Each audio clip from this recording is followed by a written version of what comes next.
नमस्कार, मी सुशील कुलकर्णी. आपण पाहता अॅनालायझर. मोहनदास करमचंद गांधी या नावाला महात्मा ही उपाधी मिळाली आणि महात्मा गांधी या नावाने हे नाव मोहनदास करमचंद गांधी हे व्यक्तिमत्व महात्मा गांधी या नावाने ओळखलं जाऊ लागलं. मोहनदास करमचंद गांधींना महात्मा ही उपाधी देण्यामागे कोण दिली, काय दिली याविषयीची चर्चा आत्ता मी करणार नाहीये. पण या उपाधी देण्यामागे आणि त्यांचं महात्मा पण जपण्यामागे एक मोठा डाव होता हे देखील लक्षात ठेवणं आवश्यक आहे.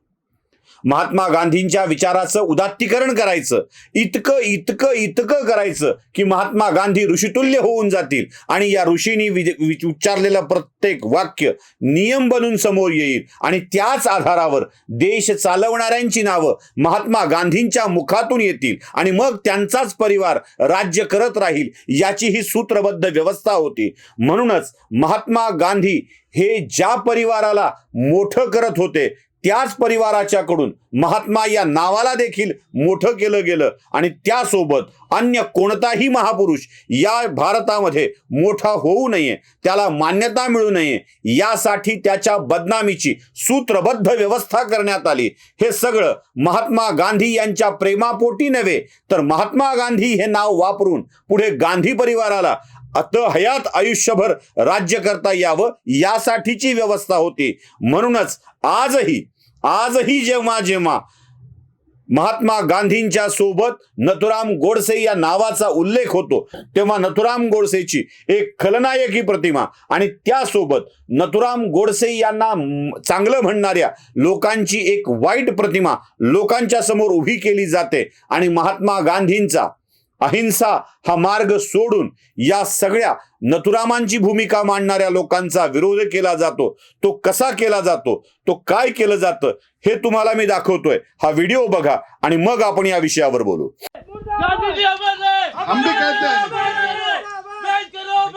ठीक है ठीक है गांधी जी अमर रहे, अमर रहे। नहीं बिल्कुल नहीं बिल्कुल प्लीज शांत रहिए शांत. पाहिलात, हा विरोध होतोय गांधी गोडसे एक युद्ध या चित्रपटाच्या प्रीमियरच्या प्रसंगामध्ये. त्या चित्रपटाची काही दृश्य दाखवली जात असताना गांधींच्या विरोधामध्ये चित्रपट काढता आहात हा महापुरुषाचा अपमान आहे म्हणून सांगितलं जातं आहे आणि गोडसे विरुद्ध गांधी गोडसे एक युद्ध या चित्रपटाचा विरोध केला जातो आहे. काळं फासणे, त्यांचं जाळून टाकणे, प्रतिमा जाळून टाकणे या सगळ्या गोष्टी केल्या जात आहेत आणि या सगळ्या का तर गोडसे नावाच्या माणसाची विचारधारा समोरच येऊ नये यासाठी. आता मी तुम्हाला गांधी या विषयावरती कोणाचं काय म्हणणं आहे ते दाखवतोय.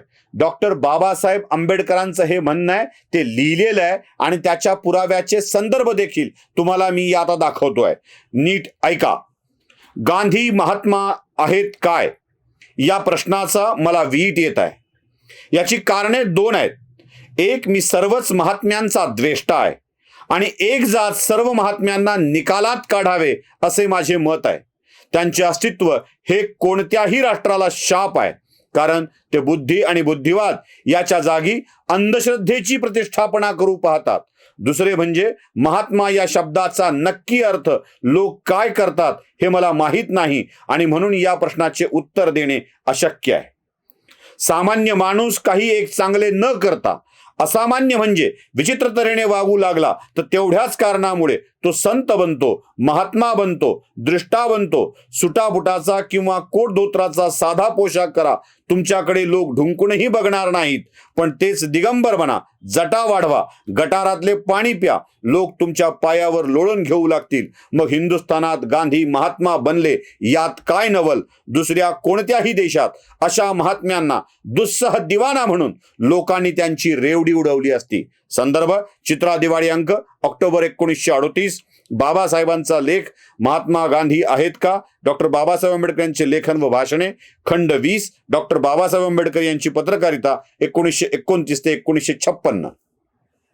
बाबासाहेबांचं अजून महात्मा गांधींच्या विषयीचं मत पुढे अजून आहे, ती सुद्धा बघणं आवश्यक आहे. यातलाच तो संदर्भ आहे. रानडे, गोखले, आगरकर आणि टिळक रानडे, गोखले, आगरकर आणि टिळक यांचे हे युग कदाचित गांधी युगा इतके आंदोलनमय आणि अपेक्षामय नसेल, पण ते ज्ञानयुग होते याबद्दल माझ्या मनात बिलकुल शंका नाही.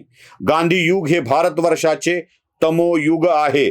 त्यावेळचे राजकारण उफाळणारे नसले तरी प्रामाणिक होते. उलट गांधींचे राजकारण उफाळणारे, खळाळणारे असले तरी हिंदुस्थानच्या आत्तापर्यंतच्या कोणत्याही राजकारणापेक्षा अप्रमाणिक आहे. राजकारणाच्या अध्यात्मीकरणाचे पुण्यावाचन करून त्यांनी त्याची परिसमाप्ती व्यापारीकरणाने केली आहे. हे माझं मत नाही आहे. हे डॉक्टर बाबासाहेब आंबेडकरांनी चित्राच्या दिवाळी अंकात 1938 साली लिहून ठेवलेलं आहे. महात्मा गांधींच्या मोठेपणामुळेच नेहरू गांधींना, पुढे गांधी आडनाव घेणाऱ्यांना सत्ता मिळणार होती. यासाठी आंबेडकर, टिळक, आगरकर, रानडे या सगळ्यांना मागे टाकलं गेलं आणि या देशाची सत्ता मिळविण्यासाठीच हे सगळं केलं गेलं.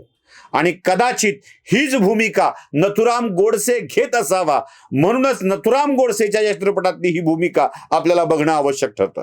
अगर इस संसार को बचाना है, मानवता को बचाना है, तो हिंसा को, हर तरह की हिंसा को छोड़ना होगा. आपके पास एक बहुत खतरनाक हथियार है, आमरण अनशन, जिसका बार बार इस्तेमाल करके आप लोगों से अपनी बात मनवाते हैं. ये भी एक प्रकार की हिंसा है, मानसिक हिंसा. ऐकलत?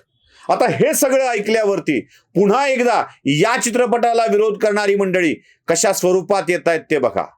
ज्यांना पठाण हवाय, पठाण चांगला वाटतोय, पण गांधी गोडसे एक युद्ध हा चित्रपट आला राजकुमार संतोषीचा की मग मात्र हे भयंकर संकट वाटतं. मग तिथे अभिव्यक्ती असू शकते, इकडे अभिव्यक्ती असत नाही का? अहो, एक साधा प्रश्न नथुराम विचारतोय.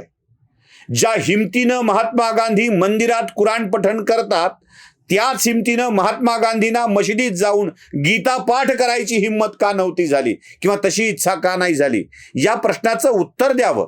चित्रपटाला विरोध करण्यापेक्षा या प्रश्नाचं उत्तर देणं अधिक आवश्यक आहे.